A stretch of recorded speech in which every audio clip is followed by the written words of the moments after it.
jual beli yang dilarang dalam Islam. Pertama, haram zatnya, objek transaksinya. Suatu transaksi dilarang karena objek, barang dan/atau jasa yang ditransaksikan merupakan objek yang dilarang, haram, dalam hukum agama Islam. Seperti memperjualbelikan alkohol, narkoba, organ manusia, dan lain-lain. Kedua, haram selain zatnya, cara bertransaksinya. Jenis ini terbagi menjadi beberapa bagian, yaitu tadlis, yaitu sebuah situasi di mana salah satu dari pihak yang bertransaksi berusaha untuk menyembunyikan informasi dari pihak yang lain, unknown party, dengan maksud untuk menipu pihak tersebut atas ketidaktahuan akan informasi objek yang diperjualbelikan. Hal ini bisa penipuan berbentuk kuantitas, quantity, kualitas, quality, harga, price, ataupun waktu penyerahan, time of delivery, atas objek yang ditransaksikan. Sebagai contoh, apabila kita menjual HP second dengan kondisi baterai yang sudah sangat lemah, ketika kita menjual HP tersebut tanpa memberitahukan, menutupi, kepada pihak pembeli, maka transaksi yang kita lakukan menjadi haram hukumnya. Ihtikar. Ihtikar adalah sebuah situasi di mana produsen, penjual mengambil keuntungan di atas keuntungan normal dengan cara mengurangi supply, penawaran, agar harga produk yang dijualnya naik. Ihtikar ini biasanya dilakukan dengan membuat entry barrier, hambatan masuk pasar, yakni menghambat produsen, penjual lain masuk ke pasar agar ia menjadi pemain tunggal di pasar, monopoli, kemudian mengupayakan adanya kelangkaan barang dengan cara menimbun stok, persediaan, sehingga terjadi kenaikan harga yang cukup tajam di pasar. Ketika harga telah naik, produsen tersebut akan menjual barang tersebut dengan mengambil keuntungan yang berlimpah. Sebagai contoh, ketika akan dirumorkan oleh pemerintah bahwa tarif BBM akan dinaikkan, maka marak terjadinya penimbunan BBM oleh para penjual nakal. Hal ini mereka lakukan agar dapat menjual BBM dengan tarif yang sudah dinaikkan, sehingga mereka mendapatkan keuntungan yang lebih besar. Buy, najasi adalah sebuah situasi di mana konsumen, pembeli menciptakan demand, permintaan, palsu, seolah-olah ada banyak permintaan terhadap suatu produk sehingga harga jual produk itu akan naik. Cara yang bisa ditempuh bermacam-macam, seperti menyebarkan isu, melakukan order pembelian, dan sebagainya.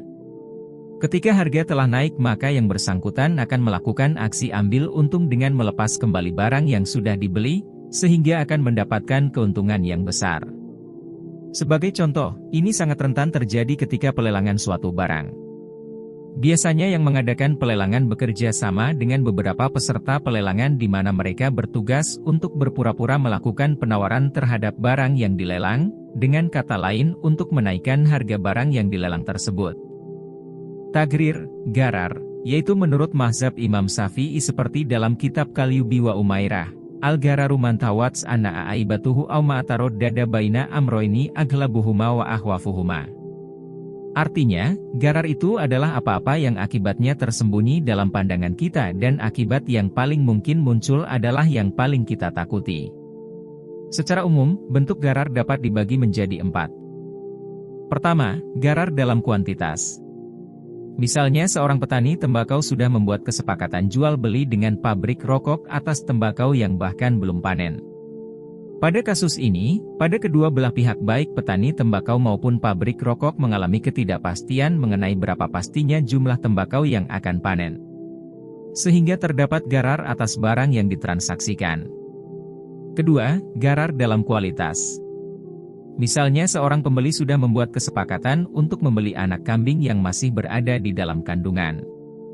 Pada kasus ini, baik penjual maupun pembeli tidak mengetahui dengan pasti apakah nantinya anak kambing ini akan lahir dengan sehat, cacat, atau bahkan mati. Sehingga terdapat ketidakpastian akan barang yang. Ketiga, garar dalam harga.